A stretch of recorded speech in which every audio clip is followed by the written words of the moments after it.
ত্রয়োদশ জাতীয় সংসদ নির্বাচনে তফসিল ঘোষণা করার বিষয়ে নির্বাচন কমিশন আজ সিদ্ধান্ত নিতে পারে।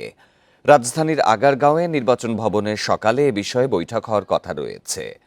আরএফএল গিজার মানে চটজলদি পানি গরম, বিদ্যুৎ বিল 20% কম। আরএফএল গিজার, উষ্ণ পানির পরশ। বৈঠকে জাতীয় নির্বাচন ও গণভোটের প্রস্তুতির সার্বিক অবস্থাও পর্যালোচনা করা হবে।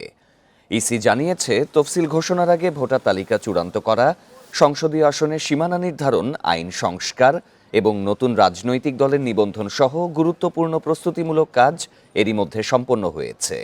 ভোটকেন্দ্রে গোপন কক্ষ বাড়ানো এবং ভোট গ্রহণের সময় 1 ঘণ্টা বাড়ানোর বিষয়েও সিদ্ধান্ত নেওয়া হতে পারে। আগামী নির্বাচনে 42,761টি ভোটকেন্দ্র এবং 2,44,649টি ভোটকক্ষ ব্যবহার করা হবে। জাতীয় সংসদ নির্বাচন ও গণভোট একসঙ্গে হওয়ার কারণে ভোটের সময় ও ব্যবস্থাপনা চ্যালেঞ্জ হলেও ইসি বলেছে তারা সম্পূর্ণভাবে প্রস্তুত। প্রবাসী সরকারি কর্মকর্তা এবং কারাগারে থাকা ভোটারদের পোস্টাল ভোটে নিবন্ধন 25শে ডিসেম্বর পর্যন্ত চলবে।